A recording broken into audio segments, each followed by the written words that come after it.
Merci.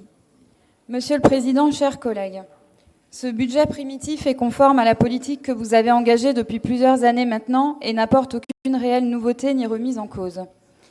Derrière l'objet affiché, à savoir préparer les jeunes à l'autonomie et à la citoyenneté, nous retrouvons les dispositifs habituels dont un certain nombre demeurent inefficaces ou au bénéfice de votre majorité. D'ailleurs, parmi les points d'ancrage forts cités dans ce rapport, nous retrouvons le redimensionnement du mois de l'autre et le renouvellement du Conseil régional des jeunes. Sans prétention aucune, vous dites aspirer à devenir la terre de tous les possibles pour la jeunesse, rien que cela. Et vous entendez favoriser l'engagement des jeunes afin de leur permettre de devenir des citoyens éclairés. Cette nouvelle formule apparaît plusieurs fois dans le rapport et se ressent comme une volonté d'éduquer nos jeunes, ce qui nous conforte dans les craintes que nous avions déjà formulées par le passé, notamment en termes d'endoctrinement ou d'enrôlement de notre jeunesse par un exécutif promoteur de la mondialisation du vivre ensemble et de notre nouvelle grande région.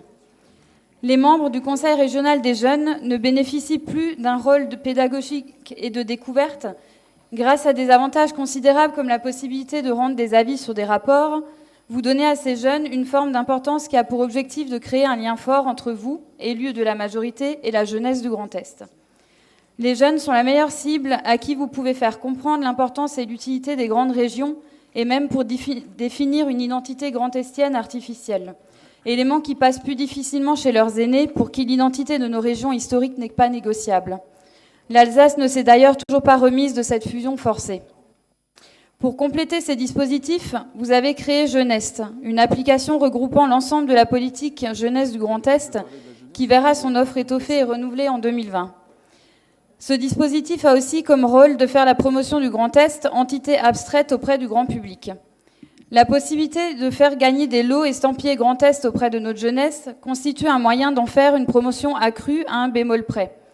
Sur plus d'1 million de jeunes, seuls 180 000 sont inscrits, soit 18%, ce qui signifie que malgré la multiplication de la publication Jeunesse, affichée notamment sur les bus scolaires et dans la presse, une majorité de jeunes n'a pas franchi le pas de l'inscription, non pas par manque d'information, mais plutôt par désintérêt.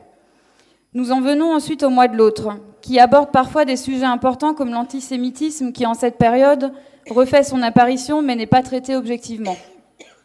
Pourquoi ne pas montrer la réalité de l'antisémitisme qui sévit actuellement en France, celui qui progresse de manière exponentielle au rythme de la montée de l'islam radical ? Quel est le bilan du mois de l'autre, qui existe depuis plusieurs années maintenant et qui n'empêche pas certains jeunes sensibilisés à ces questions de continuer de profaner des cimetières ou des lieux de culte. Je vous rappelle au passage que 80% des lieux de culte profanés en France sont des églises catholiques. En réalité, le mois de l'autre sert uniquement à servir une idéologie, en témoignent les nombreuses activités proposées dans le cadre de cet événement. Je vais vous en lister quelques-unes. Migrants, décollons les étiquettes, les réfugiés et nous, théâtre documentaire, casser les murs dans les têtes, théâtre, documentaire, exposition tous migrants, cartooning for peace, racines vagabondes, spectacle en discussion autour de l'exil, et je préfère m'arrêter là. Il est indiqué dans le rapport que la région souhaite concourir à la transmission des valeurs et principes de la République en abordant les grands champs de l'éducation à la citoyenneté et l'altérité. Vous citez par exemple la laïcité, l'égalité entre les femmes et les hommes et le respect mutuel, la lutte contre toutes les formes de discrimination, la prévention et la lutte contre le racisme. Là encore, il faut faire preuve de réalisme.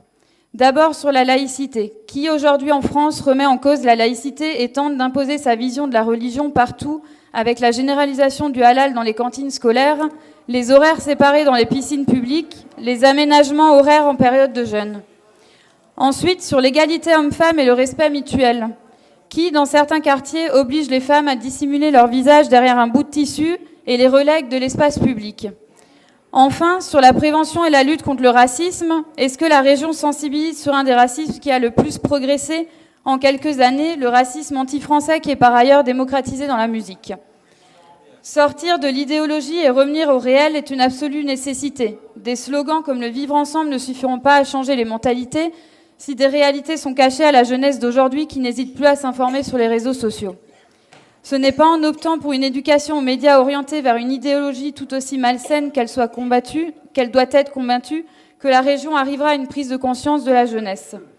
En dehors des dispositifs de mobilité étudiante et lycéenne et d'orientation professionnelle que nous soutenons, Nous ne sommes pas convaincus par cette politique régionale qui s'obstine dans des actions qui contribuent plus à diviser qu'à rassembler. La région doit faire confiance à la jeunesse et sortir de cet assistanat de la pensée.